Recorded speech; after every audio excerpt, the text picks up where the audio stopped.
Hello, everyone. So, next we're going to talk about teaming, simulation, and possibly using simulation to speed up development work cycles. As we all know, you have to eventually go to hardware, edge computing with NVIDIA and other chipsets to actually apply your AI machine learning capabilities to the edge. What you can do before that is a lot of testing and simulation to simulate an environment that's more and more realistic every time you go through in the learning process for your robotic system. So I'm going to share a screen. No need to share sound. I'll do it anyways. But I will go over building off the last one of Offset, which is a DARPA program.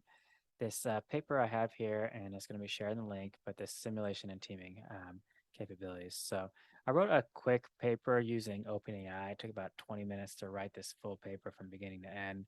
And what it's going to do is showcase the benefits of UAS, but also the problems we face in the national defense arena, specific to Air Force and finding qualified pilots. So, for anyone who knows Top Gun Maverick, a lot of pilot training goes on and to train for some of these really complex mission sets. So, DoD on average is facing a shortage of pilots, about 1,600 in the Air Force alone. And the problems and complexity, and talking to a lot of people who've been pilots in the past, is this ability to go through and understand the whole pre-mission planning set to actually flying a live operation and post-mission debrief. So I've talked to a lot of pilots who are in a high complex mission. Your pre-mission planning is 4 hours.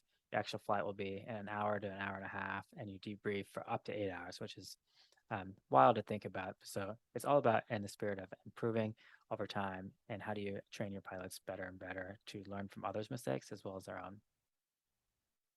So I talk about some of the technologies that can be used, but extended reality is a tool set that you can actually see from the cockpit view overlays of a MiGs or other aircraft that you want to potentially train with.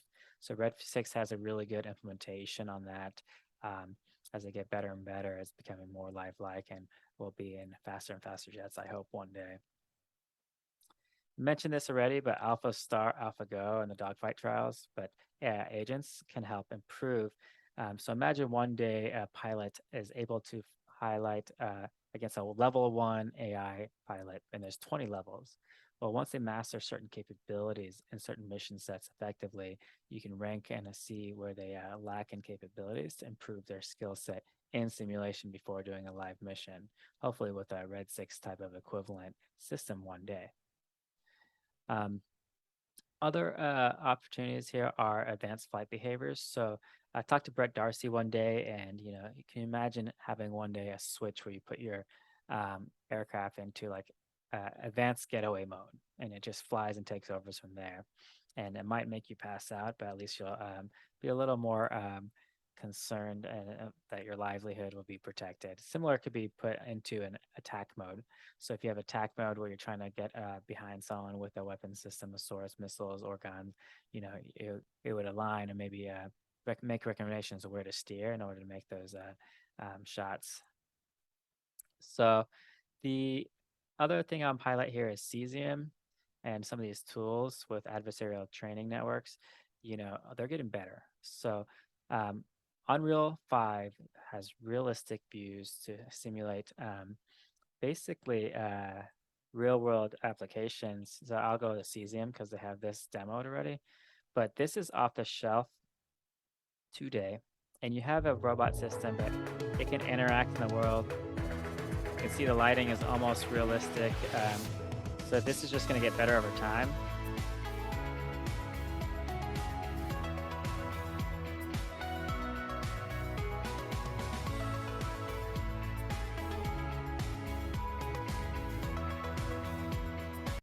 You can even do inside buildings to build, but if you want daylight, nighttime conditions, you can simulate that as well in tools such as Unreal today. So good to know that that's available today.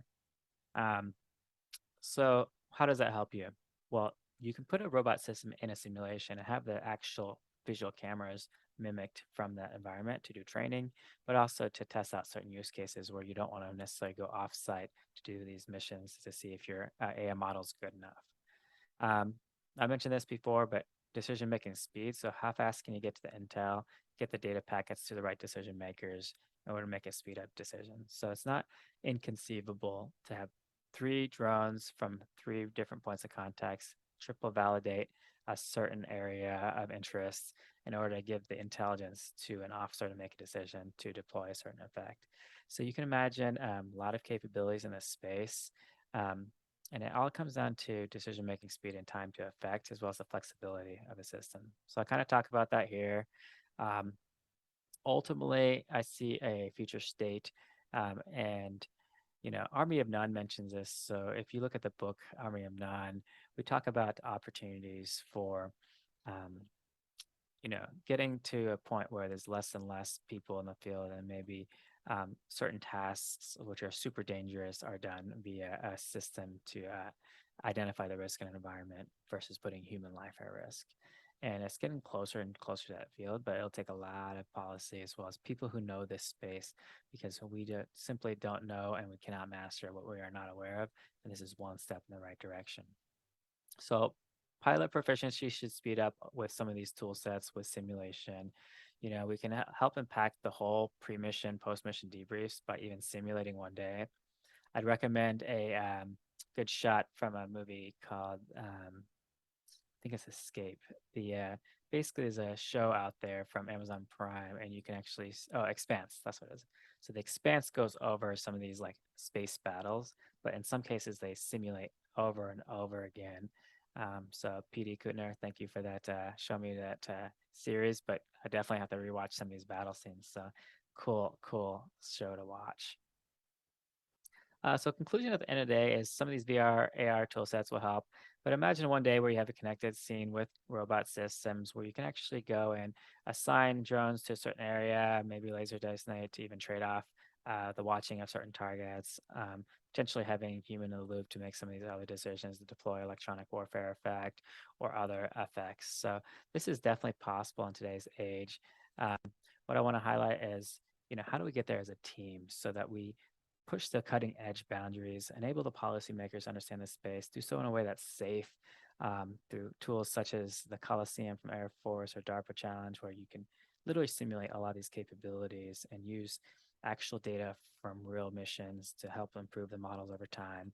But as a defense network, we need to think about how do we not vendor lock each other out, but work together collaboratively in order to get some of these tasks done. So food for thought, but definitely worth watching this video. Share the rest building up to this. But this is the first series I'm running. Again, Excel AI is really to help spread the knowledge around AI for multiple applications, including defense, but more importantly, just showcase what's possible and get ourselves thinking as a combined, you know, population, helping out each other to provide a safe environment for all us to thrive. So appreciate your time. Thank you.